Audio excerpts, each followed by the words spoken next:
As we know it, humanity has transformed from small tribes to grand civilizations, continuing to improve its ability to solve problems at each step of the way. While we may be the cause of many shortcomings, we have developed processes, guidelines, and methods that yield the greatest chances of success in any particular field.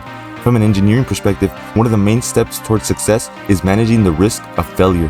From phones to buildings, understanding the risk of failure is valuable information because it provides lines of reasoning for the consequences of failure and the actions to follow should failure occur.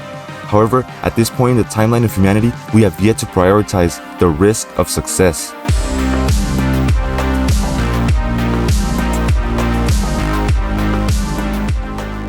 What happens when an idea is successful? When a product or a service achieves its goal and disrupts the market, whether the business model revolves around surpassing an existing standard or whether it's creating it.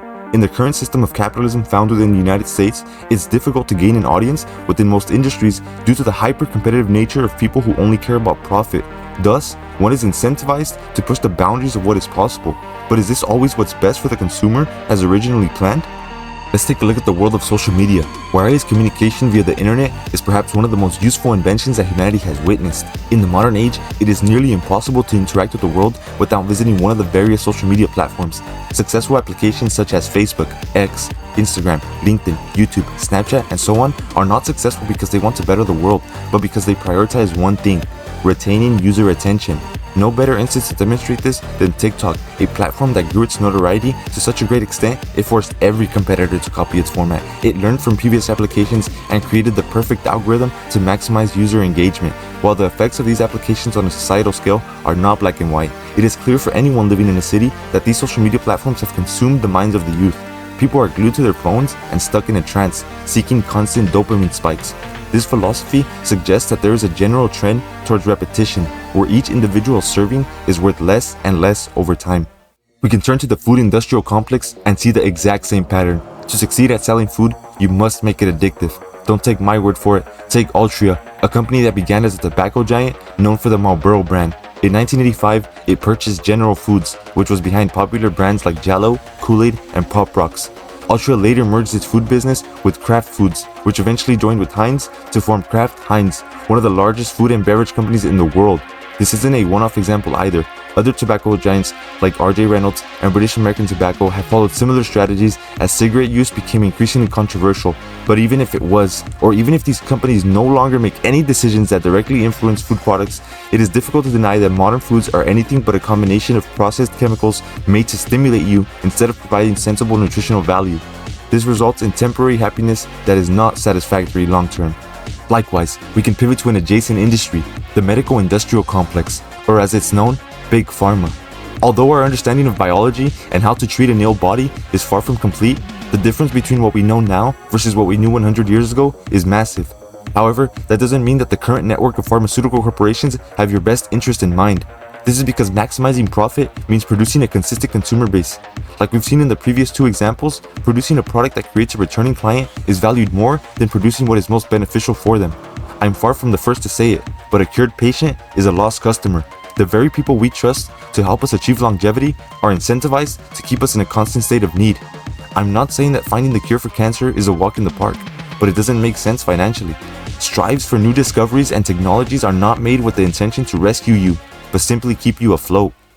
Finally, I want to mention one of the most explosive industries of today, one that is too early to know long-term effects about, but one that many worry of, that is AI.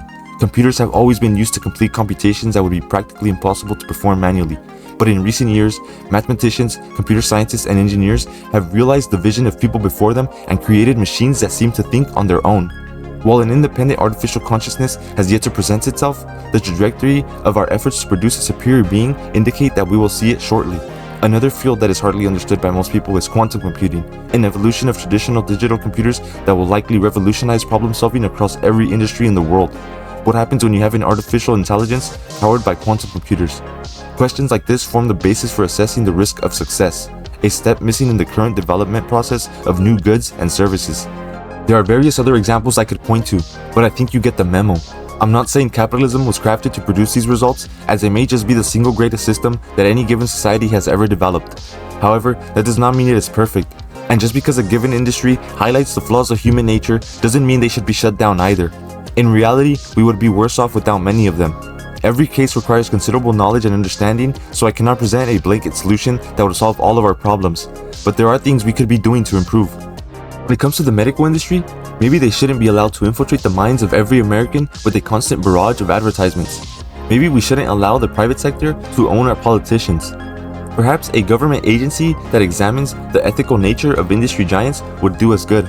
At the same time, however, any new position of government is just as likely to fall into corruption, which is why we must take personal responsibility. That carries over to the idea of moderating our social media habits. The ability to express oneself at any time should extend to the internet. But we must learn and teach our children that even too much water too quickly can kill you. And lastly, we probably shouldn't give AI emotions, and we probably shouldn't give it legal authority either. These are just a few ways in which we might work to become better as a society. We should learn from the past, acknowledging the fact that success doesn't always equal progress. Assessing the risk of success should fall upon the shoulders of whomever is leading the charge of innovation, but there are currently zero incentives to do so. Ideally, incentives wouldn't exist at all and people would simply make the most beneficial decisions possible. But human instinct is a struggle to overcome. Until we are incentivized to produce goods and services from the perspective of humanity as a collective, or until we each work to become less gluttonous, we will continue down a path that cares more about fictional wealth than the wealth of our soul. At the same time, is it even possible to incentivize companies to assess the risk of success? I'm not sure it is. I simply want to provide a launchpad for ideas that more of us should be considering. How might we renovate the free market? Most ideas result in failure, so is it really possible to experiment with novel designs without creating chaos? Are we too far down our current path to course correct? Or is it simply up to us as individuals to become more knowledgeable, responsible, and critical of our own decision making? What do you think?